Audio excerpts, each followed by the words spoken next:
On July 22, 1978, in the foothills of the Himalayan mountains, Swami Yogisharananda Saraswati and I rode a bicycle rickshaw throughout the bustling streets of Hoshiarpur in hopes of finding the Bhrigu Samhita, reported to be the oldest astrological treatise in India and said to contain intimate details about the lives of those who are destined to receive a reading from its ancient leaves. We were met on the way by Pandit Bhagat Ram Kamal, who later would become established as a spiritual master in the lineage of Baba Fakir Chand, the famous unknowing sage. As we were navigating past the various shops along the way, Swami explained to me the mythological legend behind the book's origination. Millenniums ago, during an untraceable time in India's history, the renowned sage Bhrigu reigned as the world's greatest astrologer. His mastery of astrology was so profound that he was able to dictate certain parts of the Akashic records from the astral worlds onto special scrolls into the sacred language of Sanskrit, often called by Indian mystics the language of the gods. This primordial translation was said to contain the record of every human being who ever lived on earth. During each age, the work has been transferred onto new leaves in order to preserve it for future generations. The present manuscript is said to be an exact copy of the original and is itself 400 to 500 years old. According to Hindu mythology, Bhrigu was the son of the sage Varun. It is said that once Bhrigu visited Lord Vishnu when the latter was sleeping with his consort Lakshmi. As Bhrigu was not accorded a proper welcome by Vishnu, the former felt annoyed and he hit Lord Vishnu. This act of Bhrigu was intolerable to the wife of Lord Vishnu. She became angry with Bhrigu and cursed him. "You and your entire Brahmin generation shall ever live a life of poverty, and Lakshmi shall remain very far away from such Brahmins." Bhrigu repented for his deed and pleaded for mercy to goddess Lakshmi. Ultimately, the goddess took mercy upon Bhrigu and told him to write the book Bhrigu Samhita, an astrological book, to earn his own livelihood and a livelihood for his generation, since it was not possible for her to withdraw the curse. Where and when this book was written by Bhrigu has not yet been precisely ascertained. The original Bhrigu Samhita has not yet been traced. It appears some parts of it are owned by Brahmin families in Benares, Pune, and Meerut. But I was told by Yogeshwar and by others also that this work in Hoshiarpur is the only one of its kind now in existence in India. Paul Brunton, one of the first Western seekers to meet Ramana Maharshi and Anand Sarup of Dialbag, knew of its existence in the early 1930s. In his famous book, A Search in Secret India, Brunton repeats a revealing conversation he had with an accomplished astrologer about the works of Bhrigu. "Do you know if there is any English translation of the book?" Brunton asked the astrologer. The astrologer shook his head. "I have never heard of one. Few even are the Hindus who know of its existence. Hitherto it has been kept secret." Not being much interested in astrology and doubtful of its exactitude as a science, I admit that I took the legend with good doses of skepticism. The only propelling force in its favor was my confidence and trust in the Swami and the scholar. Yogeshwar was a Christian monk extremely knowledgeable in Western science. The scholar was an expert in the philosophical systems of India. Their unremitting belief in the book's validity, which they claimed resulted from their own experiences with its awesome accuracy, deeply impressed me. I attempted to keep an open mind. When we finally arrived at the library, which was sandwiched between two back streets, I was immediately struck by the large array of Sanskrit leaves tied in huge bundles. I had imagined that there would be one large book. Two librarians, who were also expert astrologers, were on duty. Apparently this valuable treasure had been a family possession for years. I found them intelligent, matter-of-fact, and fluent in English. We enjoyed some chai as we discussed some of the implications of the work. Among the innumerable papers, one particular leaf would be found which contains the details of my life, I was told. A pictograph was made by the astrologers using the date of my arrival at the Bhrigu Samhita, as well as my birth date and birthplace. I got the impression that the most vital event was my arrival at the library. This event set all other facts into motion. Using the pictograph based upon my life, the astrologers were able to rifle through huge stacks looking for a leaf which had the same chart drawing. This precise matchup, supposedly written by the sage Bhrigu thousands of years ago, gives in Sanskrit a description of me or any other person who had arrived and whose pictograph has been computed. Everyone got involved. Several bundles were taken down from the shelf at random and untied.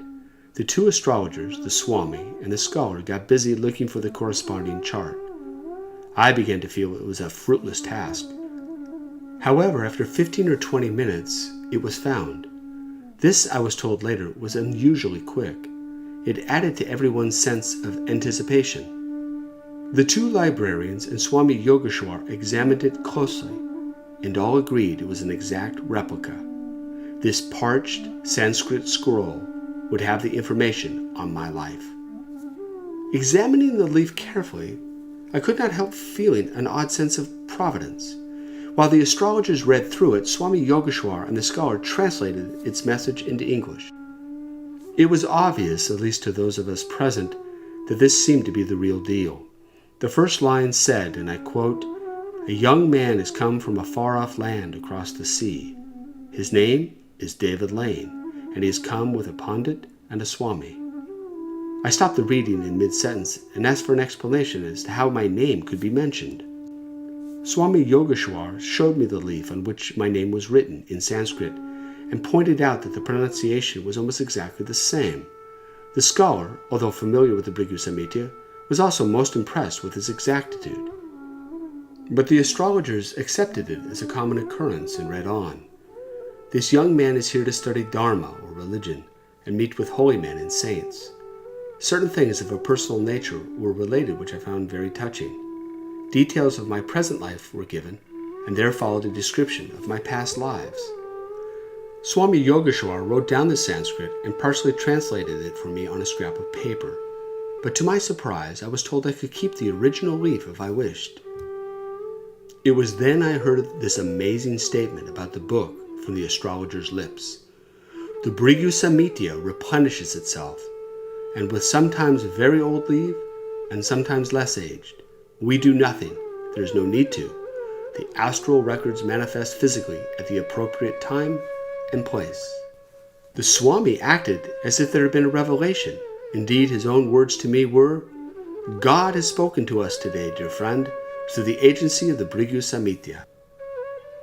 I gave my copy of the leaf to Swami Yogeshwar for safekeeping as I was taking a bus trip to the Sikh Golden Temple in Amritsar, a number of miles away, and I didn't want to damage it. My hope was to do some testing on it when I went back to Berkeley. But alas, my trip to India was cut short due to getting severely sick, and I couldn't make it back to the Punjab to retrieve the life reading. Interestingly, I was told several years later that Swami had died, and that the leaf was lost among his possessions. In 1981, I went back to the Bhrigu Samhita with Professor Bhagat Ram Kamal. But alas, this time the astrologers could find no records concerning me or the scholar. I have never gone back.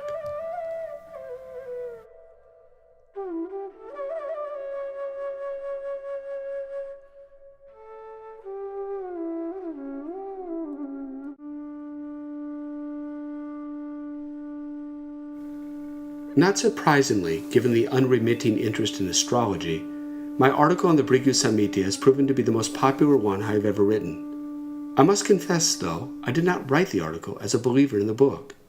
In fact, I thought so little of its authenticity that I did not write about it for some 3 years after my first trip to India in 1978. It now appears to me that the book is a fraud. I say this precisely because the work almost invariably mentions how a previous sin, committed in a previous life, can be corrected if someone donates a specific sum of money to the astrologers. Moreover, the astrologers have never tested their records scientifically. My hunch now is that something a bit more earthly is happening in Hoshiarpur. The astrologers, I assume, are writing their own horoscopes, with the guidance, perhaps, of the Bhrigu records, to chart out the lives of those who come to them. I realize that I do not have proof that the book is a fraud. It is just that in light of Occam's razor and Hume's maxim, and my own seasoned understanding of Indian astrology, I suspect that economics, and not the Akashic records on the astral plane, are the driving imperative behind the astrologers' curious leads. However, other thinkers do not share my skepticism. Perhaps the most prominent champion of astrology is the Nobel Prize winner, Kary Mullis.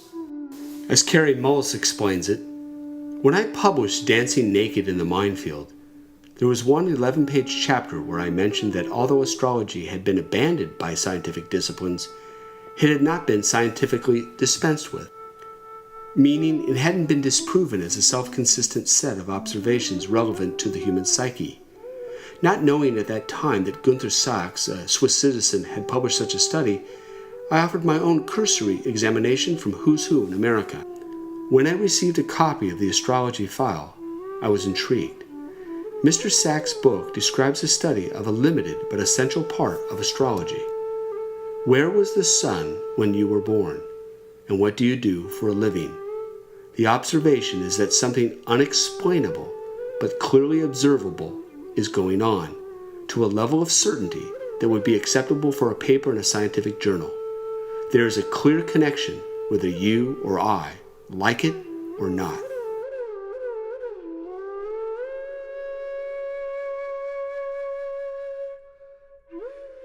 That really interests you? Well, I had a very interesting experience in 1978. I was invited by a scholar to go to a very ancient text. It's considered to be the world's oldest astrological book in the Punjab. And I went there and subsequently found that there's a legend that says that this particular book was written 4,000 years ago. We don't know if it's a myth or if it's real or not. And supposedly has the name and the details of a person's life, whoever would visit this library.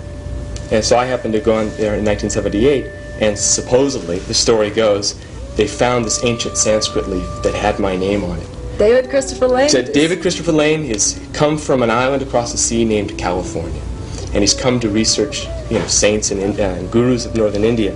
Now the problem, however, in such a case is that unless you do testing on that piece of paper, you're not going to be sure if it's valid or not. And so that caused quite a stir because I wrote an article about it in 1981, and everybody wants to go to northern India. To know that was happening. It was a very strange occurrence. I can tell you that the library is very hard to get to, and there's a legend in India that only certain select individuals can get to that library. And when they get there, supposedly what they'll do is they'll do an astrological charting to find where your leaf is. And the room has got Sanskrit leaves all over the place. And so after about 25 minutes, they found this leaf, this ancient Sanskrit piece of paper. And everybody's looking, and they're all expecting something. And I didn't believe in astrology, and I still don't in a sense. But what happened was very unusual. They got the leaf, and all of a sudden, you can see it's in Sanskrit. And I could read a little Sanskrit myself, and the friend I was with is a Sanskrit scholar. And it said my name, said where I came from, said why I was there, and they said, you can keep the leaf if you want. So I kept the leaf, I gave it to my friend, the Swami Yogeshwar, and I said, you make a translation of it, I'll be back in 3 weeks. Subsequently, however, I got amoebic dysentery and had to leave India early. Well, Swami Yogeshwar died, and that leaf has now disappeared. No. So we don't know what to do with it, so it's a very strange. Dave?